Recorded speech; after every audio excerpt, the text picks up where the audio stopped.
Is there such thing as a second mother mountain?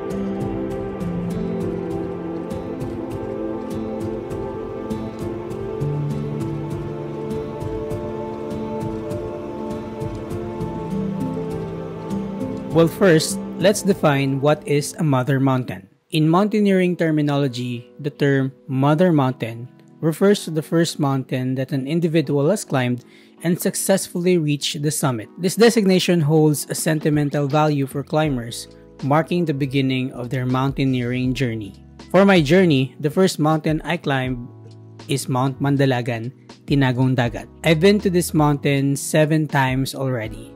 This is where my spirit of adventure started. The second mountain I've climbed multiple times is Mount Talinis, which I've summited 4 times and keep returning to. Dubbed as the Cuernos de Negros, it stands 1,903 meters above sea level. It is the second highest in Negros Island, next only to the mighty Mount Canlaon. On my 4th visit to this mountain, I had the privilege of partnering with Osprey Packs Philippines and the DIY project to host the Visayas leg for their climb, celebrating Osprey's 50th anniversary.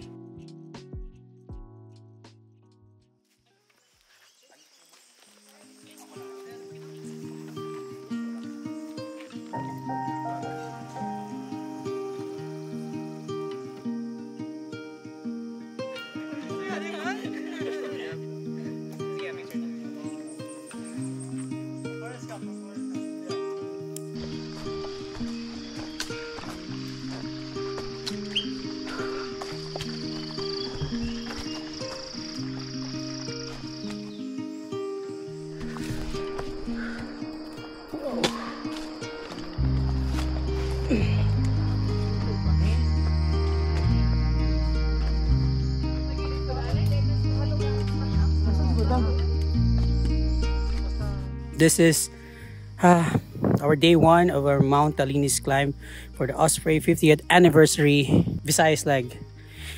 And we are scaling the second highest mountain in Negros. Today we're going to traverse from here in Apolong, then exit tomorrow on Bediao. We're passing through some pristine waterfalls and a sulfatara all the way to the campsite.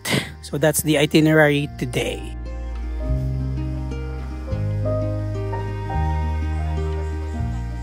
For first-timers tackling Mount Talinis, this route is highly recommended as it offers a complete experience, including scenic trail side trips.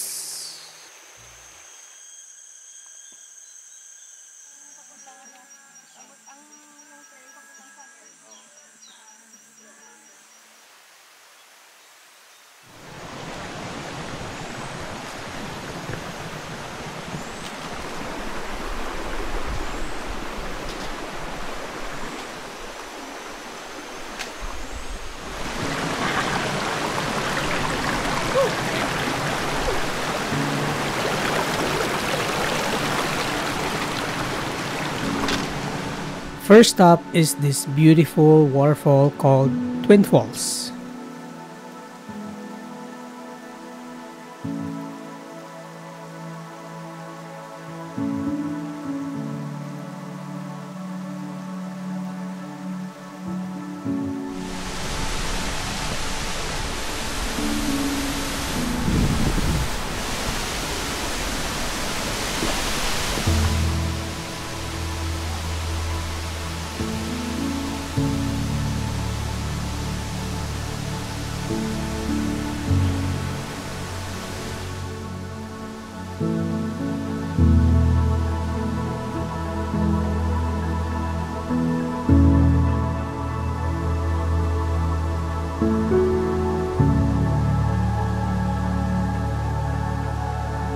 Mostly dito na nagla-lunch ang mga trekkers after a 4 to 5 hour trek.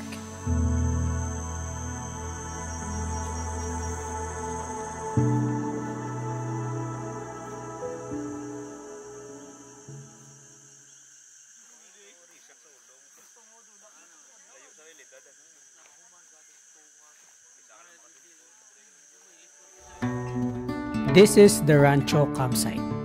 Trekkers who choose to do 3-day, 2 nights hike camp here on their first night.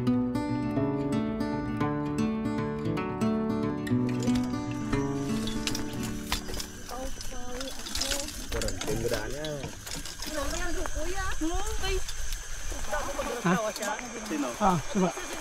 Angga kaon? Ago ba, bro?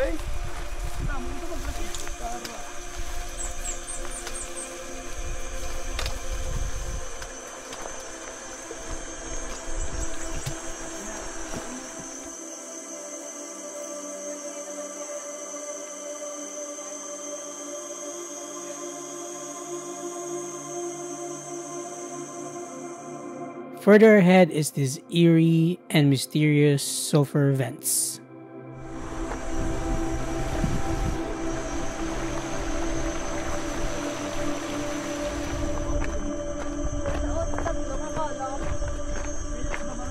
Kani.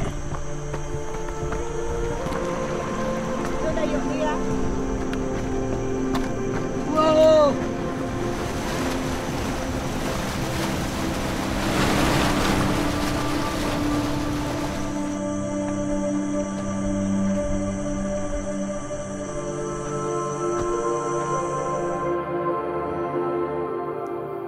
This is a sign that Talinis is a dormant volcano because of this kind of activity on the mountain.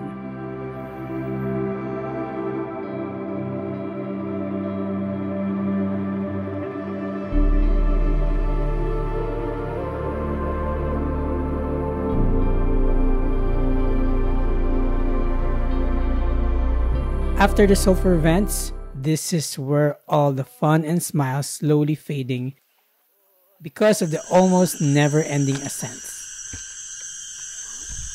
It's great.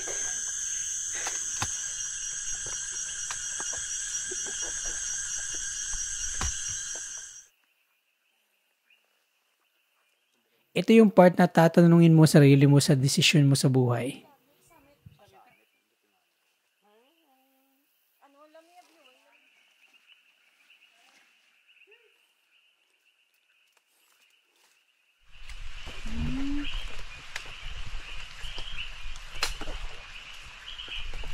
We arrived at Lake Naili campsite at 4 p.m. with the heavy downpour.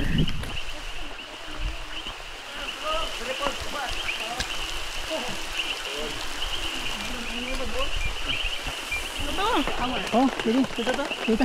Okay, pila mo lang ito bilog. Oh. Kuhay gali. Din tayo Kita lagi di safety 60. Ito niyo. Si Lapit Campsite. Ano na mo summit? Oy, boss. Dala lagyan mo summit. Buti na lang hindi nagtagal yung ulan or else it's very hard to pitch tents soaking wet. The campsite is reminiscent of Tinagong Dagat. We pitch our tents, set up our shelters, and cook food.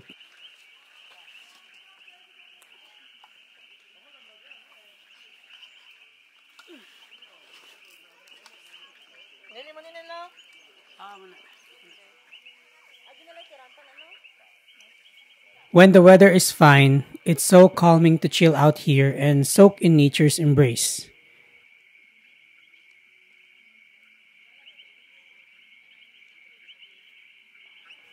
We did our socials and slept for an early morning mission.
We're now going to the summit of Montalinis.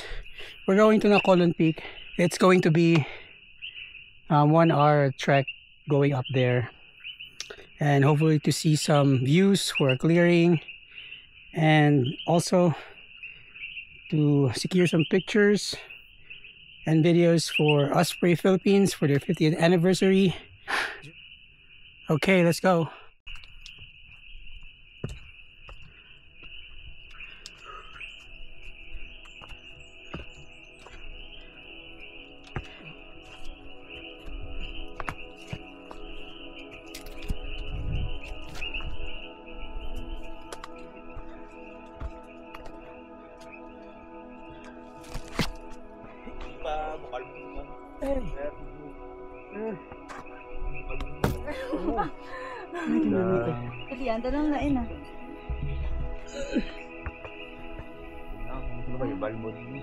This is Nacolon Peak, which, despite its prominence, is not true summit of Mount Dalinis.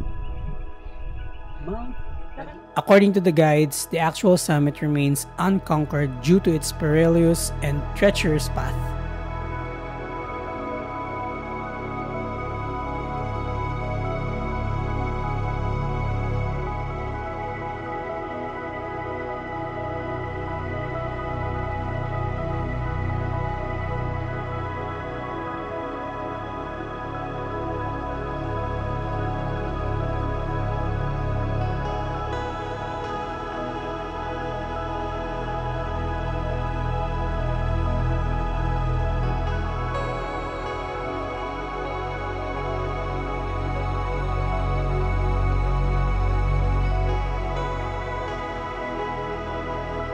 Sabi ng mga guides, kung mag-iingay kayo dito, the mountain will cover the whole place with fog. But on my 4th stand on this spot, I still consider myself lucky to have witnessed the full beauty of this mountain with a clearing.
Sanitized customer. Pasad lang, pasad. Sanitized.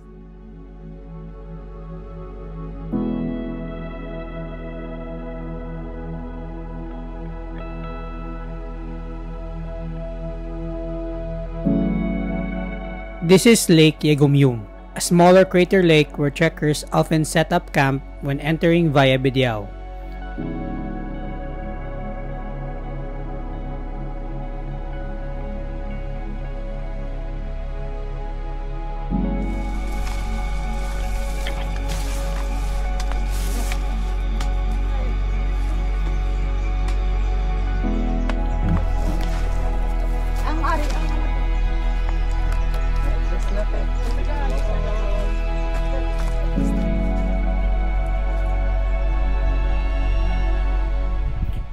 During our trek, it was the summer season and the lake had dried up.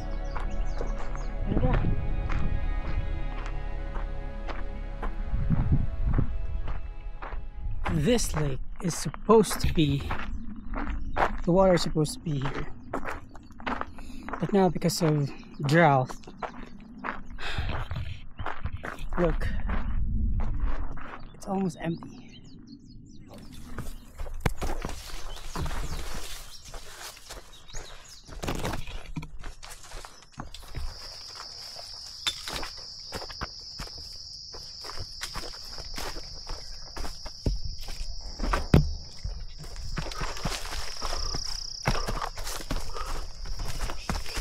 and after 5 hours plus of descending, we made it to Bidiao exit. Mount Talinis is a challenging mountain, not recommended for beginners. While it's a favorite among seasoned hikers for its difficulty, what truly sets it apart is its unique blend of challenge and natural beauty. It's a test of strength rewarded with unparalleled views. They say you never climb the same mountain twice. Even on my 4th visit, each experience feels unique, not just because of changing weather or camp spots, but because of the new connections formed with like-minded individuals who share passion for the peaks.